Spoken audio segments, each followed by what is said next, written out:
耶！上来，กู要把柄，กูได้สาวไหม Hello ဒီနေ့ကတော့ဖန်အန်မှာရှိတဲ့စရန်ကိုတွားရောက်လက်ပတ်ခဲ့တဲ့ vlog လေးပဲဖြစ်ပါတယ်။ဒါဖန်အန်ကိုရောက်ပြီဆိုလို့ရှိရင်တော့စရန်ကိုကမဖြစ်မနေတွားရောက်လက်ပတ်တဲ့နေရာတွေမှာပါတယ်ပေါ့နော် စတဲ့လိုင်ကူတော့မဟာစတဲ့လိုင်ကူတော့ရောက်နေပါလေ ။ဆိုတော့ကားပါကင်ကနေမှတစ်ဆင့်လေကားနဲ့ငယ်တက်ပြီးသွားပြီဆိုလို့ရှိရင်တော့ဒါစပြီးတော့ကိုယ်တဲ့ကိုဝင်ရင်နဲ့ဝင်ဝအောင်စရောက်ပြီပေါ့နော် ဝါစဝင်မှာပဲဒါကတော့ကူစဝင်မှာ ။ကိုကအရန်ကျယ်ပါတယ်ခေါင်ကလည်းအမြင့်ကြီးပဲပေါ့နော်။တကယ်ကိုခံစားတဲ့အစာဦးကြီးတွေကိုဝင်လိုက်ရတယ်လို့မျိုးကိုခံစားရတယ်။တောင်ကြားရည်တွေကလည်းစက်တိုက်ပေါ့နော်မိုးရွာသလိုမျိုးကိုတောက်လျှောက်ကျနေတာအေးဆက်နေတာပဲရည်တွေက ဒီစတဲ့လိုင်ကူတော့ကြော်သွားလို့ရှိရင်ဖနက်စီးလို့ရပါပြီဒီထဲမှာတော့ဖျားရဲ့ဝင်းရံဖြစ်နေတော့ပေါ့နော်ဝင်းဖြစ်နေတဲ့အတွက်ကြောင့်မို့ဖနက်စီးလို့မရဘူးဒီဟာကြော်သွားရင်တော့ဖနက်စီးလို့ရပါပြီ အဲမှာလည်းရေပြည့်ပြီးတော့ကြတော့ရေတကုံအသေးစားလေးတွေအများကြီးမြင်ရတယ်ပေါ့နော်ဒီတောင်ကျရေတွေကလည်းအများနဲ့အဆက်မပြတ်ကြတယ်လေလည်းရမ်းတိုက်တယ်ဘူကြီးထဲမှာလေ ဒီကဘယ်လေးတိုက်တာ နေအောင်မမြင်ရတဲ့ဒီဘူကြီးထဲမှာလေတွေတိုက်တာကတော်လေးကျန်းတယ်ပေါ့နော်လျှက်စစ်မီရှိလို့တော်သေးတယ်ပေါ့နော်လျှက်စစ်မီသာမရှိတော်တော်လေးကိုမှောင်ပါပါ လင်းတို့တွေအများကြီးရှိတယ်ဒီမှာ လင်းတို့တွေလည်းတွေ့ကြရတယ်အဲလင်းတို့တွေရှိတဲ့နေရာရောက်ပြီဆိုလို့ရှိရင်တော့လင်းတို့ချီးနှံနည်းနည်းညံနေပေါ့နော် ဒါကတော့စတဲ့စင်ကူရဲ့အထဲကမြင်ကွင်းလေးဖြစ်ပါတယ်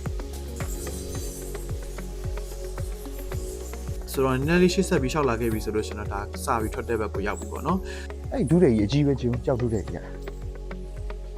ဆိုတော့တော်တော်လေးလှပါတယ်ထွက်တဲ့ဘက်မှာဆိုလို့ရှိရင်လည်းလီမောင်ထဲကနေမှဒီလင်းရအောင်စပြီးမြင်လိုက်ရတာအရန်မိုက်တယ်ပေါ့နော်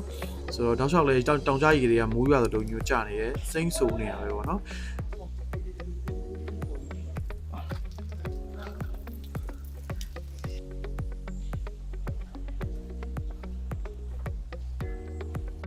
ဟိုးလှလိုက်တာဒီမှာရှူကင်းကိုကြည့်လိုက်လေစီးရဲ့နေရာလေစိတ်ကိုရောက်ပါပြီ အဲ့ကနေမှစင်နည်းနည်းလေးဆင်းလာပြီဆိုလို့ရှိရင်တော့ဒါလေစိတ်ကိုရောက်ပါပြီ အခုဆိုရင်စတဲ့ကူတွေကနေပြီးတော့ထွက်လာပြီကျွန်တော်လှေစီးဖို့အတွက်လှေစိတ်ကိုရောက်နေပါတယ် ဒီလေစိတ်ကနေမှတစ်ဆင်ပေါ့နော်ဒီကားရက်တဲ့နေရာကိုပြန်သွားရမှာပေါ့ဆိုတော့လှေရတော့တစ်စီးကို9ယောက်ထိစီးလို့ရတယ်ပေါ့နော်လှေပေါ်တက်တဲ့ခါမှာနည်းနည်းတော့သတိထားရတယ်ပေါ့နော်လှေရနည်းနည်းရိုင်နေလူကလည်း weight ပါတော့လှေရနည်းနည်းရိုင်နေရှုခင်းအရန်လှပါတယ်စိမ့်ပြီးဆိုပြီးတော့ရေကလည်းစိမ့်တယ်ဒီတောင်တန်းတွေကလည်းစိမ့်ပြီးတော့မိုးတွေကလည်းအုံပြီးတော့တော်ကိုလှတယ်ပေါ့နော်တရားဆက်တက်ပြီဆိုတော့အခုမြင်နေရတဲ့ဒီကြောက်ဆောင်အတွင်းထဲကိုဝင်มาဖြစ်ပါတယ်နည်းနည်းတော့ရေကတက်နေတော့ကြောက်မလို့ကြောက်ဆောင်တွေတော့နည်းနည်းလေးထိလို့နေပါလေးတော့ဖြစ်နေတယ်ပေါ့နော်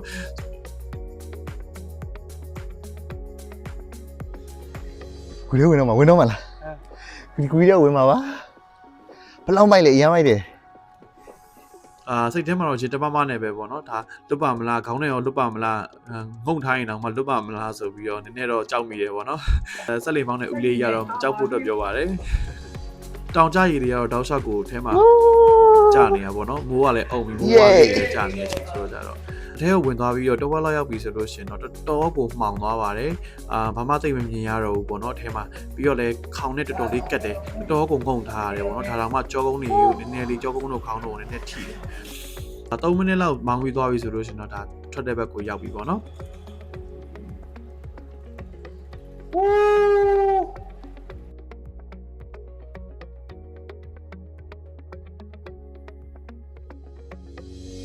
ရေတွေကလှိုင်းမရှိပေမဲ့ပေါ့နော်နည်းနည်းလေးခါတယ်မောင်းတဲ့လှေမောင်းတဲ့ခါဆိုလို့ရှိရင်တော့ဒီလေးကအေးပြီးတော့အရန်နေလို့ကောင်းပါတယ်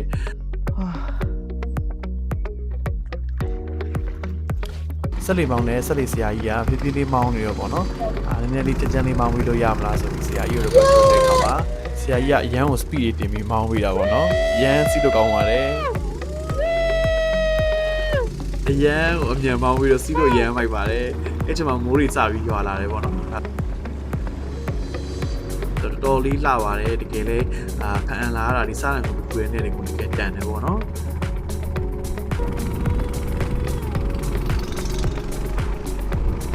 ကားရတဲ့နေရာကနေပေါ့နော်ဒီတောင်ကြီးအခုမြင်နေရတဲ့တောင်ကြီးရဲ့အတွင်းထဲကိုကျွန်တော်ဖတ်ပြီးတော့ပတ်ပြီးလာခဲ့တာပေါ့နော်ဆိုတော့အခုအဲ့ဒီကားပါကင်ကိုကျွန်တော်တို့ပြန်သွားပါပြီ ကဲ ကဲရောက်ပါပြီ အခုကားရက်ခဲ့တဲ့နေရာကိုရောက်ပြီဆိုတော့ပြန်လိုက်ပါအောင်မယ် bye bye